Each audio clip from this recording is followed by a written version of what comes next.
हनुमान जी ने पंचमुखी रूप क्यों लिया?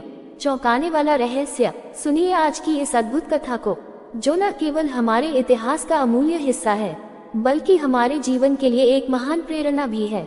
ये कथा है उस महावीर हनुमान की, जिन्होंने अपने प्रभु की रक्षा के लिए पंचमुखी रूप धारण किया और इतिहास बदल दिया। मित्रों, ये हमें सिखाती है कि सच्ची भक्ति में कितनी शक्ति होती है। ये हमें बताती है कि जब हम अपने प्रियजनों की रक्षा के लिए दृढ़ संकल्प लेते हैं, तो हमारे अंदर ऐसी शक्ति आ जाती है जो असंभव को संभव बना देती है। नमस्कार प्यारे दर्शकों, एक बार फिर आपका हार्दिक स्वागत करता हूं आपके अपने चैनल भक्ति वॉइस में। दोस्तों, आज हम एक नई कहानी और एक नया वीडियो लेकर आपकी सेवा में उपस्थित हुए हैं। आज की कथा अत्यंत ज्ञानवर्धक और प्रेरणादायक है। कथा शुरू करने से पहले आपसे एक विनम्र निवेदन है। शास्त्रों में कहा गया है कि अधूरी छोड़ी गई कथा दुख और पाप का कारण बनती है, इसलिए इसे अंत तक अवश्य सुने। और अगर आप अपनी माँ से सच्चा प्रेम करते हैं तो इस वीडियो को लाइक करें, हमारे चैनल को सब्सक्राइब करें और कमेंट में माँ लिखकर अपना समर्थन दें। तो आइए बिना किसी विलंब के आरंभ करते हैं आज की प्रेरणादायक कथा। रात्रि का वह प्रहर था जब अंधकार अपने चरम पर होता है, जब चांद भी अपनी चांदनी समेट लेता है और तारे भी अपनी चमक छिपा लेते हैं। उस घोर अंधकार में लंका की धरती पर एक ऐसा संकट मंडरा रहा था जिसकी कल्पना मात्र से देवताओं के भी रोंगटे खड़े हो जाते थे। प्रभु श्री राम और लक्ष्मण दोनों भाई युद्ध भूमि में अचेत पड़े थे। उनके शरीर से रक्त की धाराएं बह रही थी। वानर सेना में हाहाकार मचा हुआ था। हर कोई चीख रहा था, रो रहा था, छाती पीट रहा था।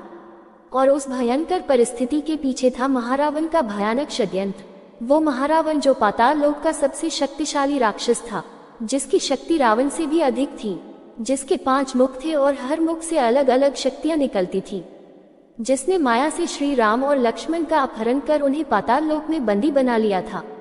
सुशील वैद्य ने जब ये देखा तो उनके हाथ पांव फूल गए। उन्होंने कहा, हे वानर सुग्रीव, ये तो माया का प्रभाव है। प्रभु श्री राम और लक्ष्मण की आत्मा को किसी ने तंत्र विद्या से बांध दिया है। उनके प्राण तो शरीर में है, परंतु चेतना कहीं और है। यदि सूर्योदय से पहले उनकी चेतना वापस नहीं लौटी तो उनके प्राण सदा के लिए इस शरीर को छोड़ देंगे। ये सुनकर वानर सेना में ऐसा विलाप हुआ जैसे सारी सृष्टि ही रो पड़ी हो। सुग्रीव ने अपना सिर पीट लिया, अंगद धरती पर गिर पड़े। नल और नील ने अपने हथियार फेंक दिए। सबकी आंखों से अश्रुधारा बह रही थी। वो अश्रु जो केवल दुख का नहीं बल्कि असहायता का, विवशता का, हार मान लेने का था। पर एक योद्धा था जो चुप खड़ा था, जिसकी मुठ्ठियां भिंची हुई थी, जिसके नेत्रों में आग धक रही थी, जिसके पूरे शरीर से क्रोध की लपटें निकल रही थी। वह थे पवन पुत्र हनुमान। उन्होंने अपने प्रभु को इस अवस्था में देखा तो उनका हृदय छलनी हो गया। उनकी आंखों में आंसू आ गए, परंतु वो आंसू कमजोरी के नहीं थे। वो आंसू उस भक्त के थे जिसका सब कुछ उसके प्रभु में समाया हुआ था। हनुमान जी ने गर्जना की, ऐसी गर्जना की पूरी लंका कांप उठी। उन्होंने कहा, रुको सब रुको, अभी हार मानने का समय नहीं है। मेरे प्रभु जीवित है और जब तक इस हनुमान में एक भी सांस बाकी है तब तक मैं उन्हें होश में लाकर रहूंगा। सुशील वैद्य, आप बताएं क्या करना होगा? सुशील ने कहा, हे पवन पुत्र, यह साधारण घाव नहीं है, ये तंत्र विद्या का प्रभाव है। किसी ने इन दोनों भाइयों को माया जाल में फंसाया है। उनकी आत्मा को किसी ने बंधक बना लिया है।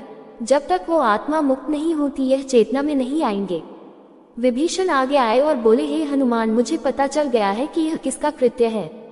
ये रावण के भाई महारान का काम है। वो पाताल लोक का राजा है। उसने तंत्र मंत्र से श्री राम और लक्ष्मण की चेतना को पाताल लोक में बंदी बना लिया है। वह उन्हें अपनी आराध्य देवी चंडी को बलि चढ़ाना चाहता है। यदि बलि चढ़ गई तो प्रभु की चेतना सदा के लिए नष्ट हो जाएगी। ये सुनकर सबके चेहरे और भी उतर गए। पाताल लोक वो स्थान जहाँ से कोई जीवित वापस नहीं आया, जहाँ अंधकार ही अंधकार है, जहाँ अनगिनत राक्षस और असुर रहते हैं, जहाँ माया और तंत्र का साम्राज्य है। उस भयंकर स्थान में जाना और महारावण जैसे शक्तिशाली राक्षस से युद्ध करना, ये तो असंभव था। परंतु हनुमान जी के लिए कुछ भी असंभव नहीं था। उन्होंने कहा, तो मैं पाताल लोक जाता हूँ। मैं महारान को परास्त करूंगा और अपने प्रभु की संगीत चेतना को वापस लाऊंगा। जो भी बाधा आएगी उसे मैं अपने पैरों तले कुचल दूंगा। विभीषण ने चिंतित स्वर में कहा, परंतु हे पवन पुत्र, महारावण कोई साधारण राक्षस नहीं है। उसके 5 मुख हैं। उसने ब्रह्मा जी से वरदान पाया है कि उसे कोई भी मार नहीं सकता जब तक उसके 5 मुखों में जलने वाली 5 दीपक एक साथ न बुझाए जाए। और वह 5 दीपक 5 अलग अलग दिशाओं में रखे हुए हैं, एक पूर्व में, एक पश्चिम में, एक उत्तर में, एक दक्षिण में और एक आकाश की ओर। जब तक वह सब एक साथ ना बुझे, महारावण अमर है, उसे कोई नहीं मार सकता। ये सुनकर सब निराश हो गए। एक साथ 5 दिशाओं में 5 दीपक कैसे बुझाए जा सकते हैं? ये तो एक योद्धा के लिए असंभव था। परंतु हनुमान जी मुस्कुराए। उनकी वह मुस्कान आत्मविश्वास से भरी थी। उन्होंने कहा, चिंता मत करो, मेरे पिता पवन देव हैं, मैं उनका पुत्र हूँ और मेरे अंदर वह सारी शक्तियाँ हैं जो मुझे विरासत में मिली है। मैं कोई रास्ता निकालूंगा, आप बस प्रभु की सेवा करते रहिए, मैं सूर्योदय से पहले उनकी चेतना लेकर लौटूंगा। ये कहकर हनुमान जी ने पाताल लोक का मार्ग पूछा। विभीषण ने बताया कि लंका के दक्षिण में एक गुफा है, वो गुफा पाताल लोक का द्वार है, परंतु वह द्वार इतना संकरा और भयानक है कि कोई भी उसमें प्रवेश करने से डरता है। वहाँ हजारों सांप रहते हैं, जहरीले कीड़े हैं और अंधकार इतना घना है कि कुछ भी दिखाई नहीं देता। हनुमान जी बिना एक पल गवाए उस गुफा की ओर चल पड़े। उनके कदम तेज थे, उनके मन में एक ही विचार था, प्रभु की रक्षा, केवल प्रभु की रक्षा। जब वो उस गुफा के पास पहुंचे तो देखा कि वो गुफा वास्तव में बहुत भयानक थी। उसके मुख से ठंडी हवाएं निकल रही थी, जिसमें मृत्यु की गंध थी। चारों ओर सांपों की फुफकार सुनाई दे रही थी। हनुमान जी ने एक पल के लिए रुककर आंखें बंद की। उन्होंने अपने पिता पवन देव को याद किया, अपनी माता अंजनी को याद किया और सबसे बढ़कर अपने प्रभु श्री राम को याद किया और फिर हनुमान जी ने जय श्री राम का उद्घोष किया। ऐसा उद्घोष की पूरी गुफा गूंज उठी और वह गुफा में प्रवेश कर गए। जैसे जैसे वो नीचे उतरते गए, अंधकार और भी घना होता गया। रास्ता इतना संकरा था कि उन्हें अपना आकार छोटा करना पड़ा। वह चलते गए, चलते गए, चलते गए। घंटों चलने के बाद उन्हें एक विशाल द्वार दिखाई दिया। वह द्वार पाताल लोक का संगीत प्रवेश द्वार था। उस द्वार पर एक विशालकाय राक्षस पहरा दे रहा था। उसका नाम था अहिरावण। वो महारावण का सेनापति था। जब उसने हनुमान जी को देखा तो हंस पड़ा। उसने कहा, अरे वानर, तू यहाँ कैसे आ गया? क्या तुझे पता नहीं कि यहाँ से कोई जीवित वापस संगीत नहीं जाता? चल भाग जा, वरना मैं तुझे अभी मार डालूंगा। हनुमान जी ने शांत स्वर में कहा, हे राक्षस, मैं अपने प्रभु श्री राम की चेतना लेने आया हूँ, रास्ते से हट जा, वरना मुझे तुम्हें हटाना पड़ेगा। अहिरावण क्रोध से भड़क उठा। उसने अपनी गदा उठाए और हनुमान जी पर प्रहार किया, परंतु हनुमान जी ने उस गदा को ऐसे रोक लिया, फिर एक ही प्रहार में उस राक्षस को धरती पर पटक दिया। अहिरावण चीखा, तुम जानते नहीं तुमने क्या किया? महारावण तुम्हें जीवित नहीं छोड़ेगा। हनुमान जी ने कहा, मैं महारावण से मिलना ही चाहता हूँ, मुझे उसके पास ले चलो। अहिरावण डर गया। उसने द्वार खोल दिया और हनुमान जी को अंदर जाने दिया। जैसे ही हनुमान जी ने पाताल लोक में प्रवेश किया, उन्हें एक अजीब सी दुनिया दिखाई दी। वहाँ सब कुछ उल्टा था। नदियाँ उल्टी बह रही थी, पेड़ उल्टे लटके हुए थे, सूर्य की जगह एक काला गोला चमक रहा था। वहाँ का वातावरण इतना भारी था कि सांस लेना भी मुश्किल हो रहा था। हनुमान जी ने देखा कि दूर एक विशाल महल है। वो महल महारावण का था। वो महल काले पत्थरों से बना था और उसके चारों ओर आग की लपटें ढक रही थी। उस महल के द्वार पर हजारों राक्षस पहरा दे रहे थे, परंतु हनुमान जी को किसी का डर नहीं था। वो सीधे उस महल की ओर बढ़ चले। जैसे ही राक्षसों ने हनुमान जी को देखा, वे सब उन पर टूट पड़े, परंतु हनुमान जी ने अपना विशाल रूप धारण किया और उन सब राक्षसों को ऐसे उड़ाया जैसे आंधी तिनकों को उड़ा देती है। उनकी गर्जना से पूरा पाताल लोक कांप उठा। वो चीखे, मैं हनुमान हूँ, पवन पुत्र हूँ, मुझे महारावण से मिलना है। उसे बाहर आने दो। महल के अंदर से एक भयंकर आवाज गूंजी। यह आवाज महारानी की थी। उसने कहा, तो तू है वो वानर जिसने मेरे भाई रावण को परेशान किया। अच्छा किया जो तू यहाँ आ गया, अब तू यहीं रहेगा सदा के लिए। और महल के द्वार खुल गए। उसमें से निकला एक भयंकर राक्षस। उसके 5 मुख थे, हर मुख अलग अलग दिशा में था। उसकी 10 भुजाएं थी, हर हाथ में एक अलग हथियार था। उसकी आंखें लाल थी और उनमें से आग निकल रही थी। वो था महारावण, पाताल लोक का सर्वशक्तिशाली राजा। महारावण ने हंसते हुए कहा, देखो देखो कौन आया है, वही छोटा सा वानर जो समुद्र पार कर गया था, जिसने लंका जलाई थी। अब बता वानर, क्या चाहिए तुझे? हनुमान जी ने दृढ़ स्वर में कहा, मेरे प्रभु श्री राम और लक्ष्मण की चेतना को मुक्त कर दे, उन्हें छोड़ दे, वरना तेरा अंत निश्चित है। महारावण जोर से हंसा। उसकी हंसी से पूरा महल कांप उठा। उसने कहा, मूर्ख वानर, तुझे पता है मैं कौन हूँ? मुझे ब्रह्मा जी का वरदान प्राप्त है, मुझे कोई नहीं मार सकता। मेरे 5 मुखों में 5 दीपक जलते हैं। जब तक वह सब एक साथ नहीं बुझते मैं अमर हूँ। और वह दीपक 5 अलग अलग दिशाओं में है, तू अकेला कैसे उन्हें बुझाएगा? हाँ, ये कहकर महाराज ने हनुमान जी पर हमला कर दिया। उसके सभी हथियार एक साथ हनुमान जी पर टूट पड़े, परंतु हनुमान जी भी कोई साधारण योद्धा नहीं थे। उन्होंने एक एक हथियार को रोका। वो लड़े, घंटों लड़े। उनका युद्ध इतना भयंकर था कि पूरा पाताल लोक हिल गया। देवता भी आकाश से यह युद्ध देख रहे थे, परंतु महाराज अमर था। हनुमान जी कितना भी प्रहार करें, महारावण को कुछ नहीं होता था। हनुमान जी समझ गए कि जब तक 5 दीपक एक साथ नहीं बुझाए जाएंगे, महारावण को हराया नहीं जा सकता। परंतु 5 दिशाओं में एक साथ कैसे जाया जाए, यह असंभव था। हनुमान जी ने युद्ध रोक दिया। वह एक क्षण के लिए खड़े हो गए। उनके मन में विचार आया, क्या करूं? कैसे इस राक्षस को हराऊं? मेरे प्रभु की चेतना इसके बंधन में है। यदि मैंने इसे नहीं हराया तो प्रभु की जान चली जाएगी। नहीं, ऐसा नहीं हो सकता। मुझे कुछ करना होगा। और तभी हनुमान जी को अपने पिता पवनदेव की याद आई। उन्हें याद आया कि उनके पिता ने एक बार कहा था, बेटा तुम्हारे अंदर वह सारी शक्तियां हैं जो मुझ में है। तुम किसी भी रूप में बदल सकते हो। तुम अपने शरीर को कई भागों में बांट सकते हो। यदि कभी जरूरत पड़े तो अपनी इस शक्ति का प्रयोग करना। हनुमान जी की आंखों में चमक आ गई। उन्हें अपना मार्ग मिल गया था। उन्होंने अपने मन में निश्चय किया कि वो पंचमुखी रूप धारण करेंगे। 5 मुख, 5 दिशाएं, 5 दीपक सब एक साथ। हनुमान जी ने आंखें बंद की। उन्होंने अपने इष्ट देव श्री राम का ध्यान किया। उन्होंने अपने पिता पवन देव का आह्वान किया। उन्होंने माता अंजनी को याद किया और फिर उन्होंने एक मंत्र का उच्चारण किया। वो मंत्र जो उनके पिता ने उन्हें सिखाया था, ओम हनुमते रुद्रात्मकाय हुफ फट। और जैसे ही यह मंत्र उनके मुख से निकला, उनके शरीर में एक अद्भुत परिवर्तन होने लगा। उनका शरीर तेज से चमकने लगा। उनके चारों ओर एक दिव्य प्रकाश फैल गया और फिर एक एक करके उनके चारों ओर मुख प्रकट होने लगे। पहला मुख प्रकट हुआ पूर्व दिशा की ओर। वो था भगवान वराह का मुख।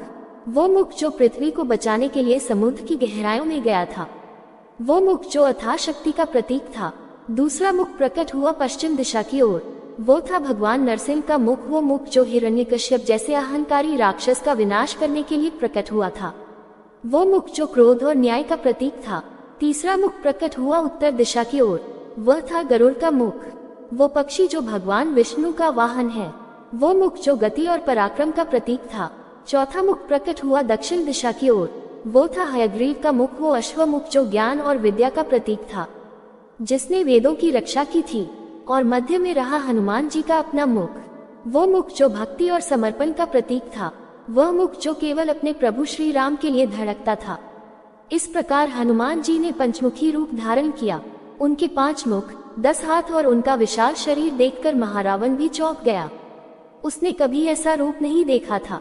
ये रूप इतना तेजस्वी था, इतना शक्तिशाली था कि सारे राक्षस डर से कांपने लगे। हनुमान जी ने अपने पंचमुखी रूप से गर्जना की। वो गर्जना 5 दिशाओं में गूंजी।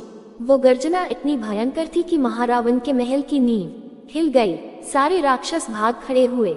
हनुमान जी ने कहा, हे महारावण, अब देख मेरा असली रूप। और फिर हनुमान जी ने अपना महासंग्राम शुरू किया। उनके 5 मुख एक साथ कार्य करने लगे। वराह मुख ने पूर्व दिशा की ओर देखा और उस दिशा में रखे दीपक को अपनी शक्ति से बुझा दिया। नरसिंह मुख ने पश्चिम दिशा की ओर देखा और अपनी भयंकर गर्जना से उस दिशा के दीपक को बुझा दिया। गरुड़ मुख ने उत्तर दिशा की ओर उड़ान भरी और अपनी तेज गति से उस दीपक को बुझा दिया। हयग्रीव मुख ने दक्षिण दिशा की ओर अपना ज्ञान प्रसारित किया और उस दीपक को बुझा दिया। और स्वयं हनुमान मुख ने आकाश की ओर देखा और अपनी भक्ति की शक्ति से उस 5वें दीपक को बुझा दिया। ये सब एक साथ एक ही क्षण में हुआ। 5 दीपक एक साथ बुझ गए और जैसे ही वह बुझे, महारावण की शक्ति समाप्त हो गई। उसका वरदान खत्म हो गया। वो अब अमर नहीं रहा। महारावण चीखा, नहीं, ये कैसे हो सकता है? मेरा वरदान, मेरी शक्ति, यह सब कैसे? परंतु अब बहुत देर हो चुकी थी। हनुमान जी ने अपने पंचमुखी रूप में महारावण पर अंतिम प्रहार किया। उनके 5 मुखों से एक साथ शक्ति निकली। वराह की शक्ति, नरसिंह का क्रोध, गरुड़ की गति, हयग्रीव का ज्ञान और हनुमान की भक्ति, सब ने मिलकर महारावण को घेर लिया। महारावण लड़ा, बहुत लड़ा, परंतु अब उसके पास अमरता का वरदान नहीं था। हनुमान जी के प्रहार उस पर असर कर रहे थे। अंत में हनुमान जी ने अपनी गदा से महारावण के सभी 5 मुखों को एक साथ कुचल दिया। महारावण चीखता हुआ धरती पर गिर पड़ा। हनुमान जी ने उसके ऊपर अपना पैर रखा और कहा, यह है उस भक्ति की शक्ति, ये है उस प्रेम की शक्ति जो एक भक्त अपने प्रभु के लिए रखता है। तूने मेरे प्रभु को बंदी बनाने की गलती की, अब भुगत इसका फल। महारावण की आंखों में आंसू आ गए। वह समझ गया था कि उसकी हार हो गई। उसने अंतिम सांस लेते हुए कहा, तू धन्य है हनुमान, तूने वह कर दिखाया जो असंभव था। तेरी भक्ति अमर है, तेरा नाम सदा के लिए अजर अमर रहेगा। और इस प्रकार महारावण का अंत हुआ।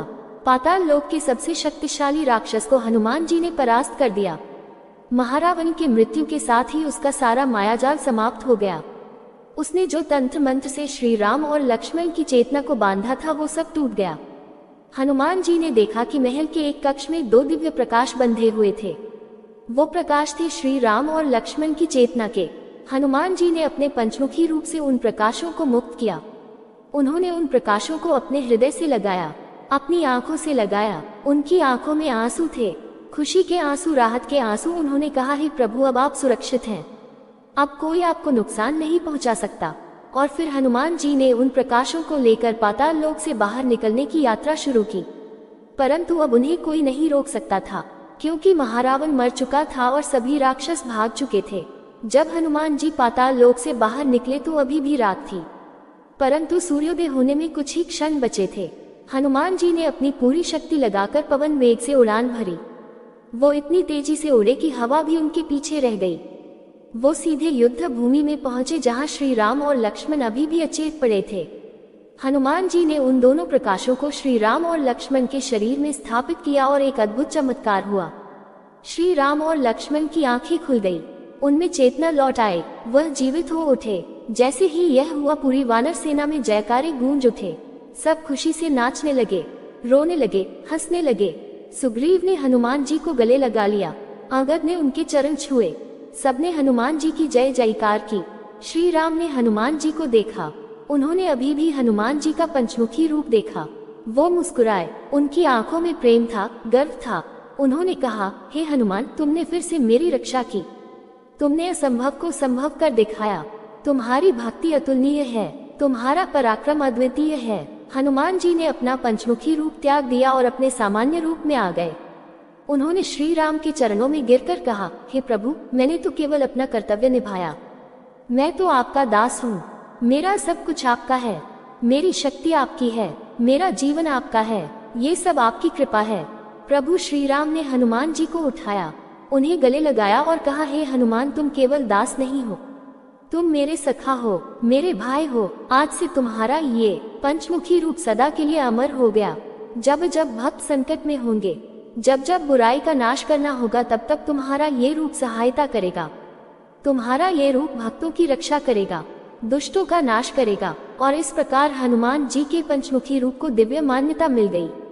देवताओं ने आकाश से पुष्पों की वर्षा की, गंधर्वों ने मधुर संगीत बजाया, अप्सराएं नृत्य करने लगी, पूरा ब्रह्मांड हनुमान जी की जयकार से गूंज उठा। ये कथा यही समाप्त होती है, परंतु इसका संदेश अनंत है। ये संदेश युगों युगों तक चलता रहेगा। पीढ़ी दर पीढ़ी लोग हनुमान जी के इस पराक्रम को याद करेंगे, उनकी भक्ति को याद करेंगे और उनसे प्रेरणा लेंगे। जय बजरंगबली, जय पवन पुत्र हनुमान, जय श्री राम।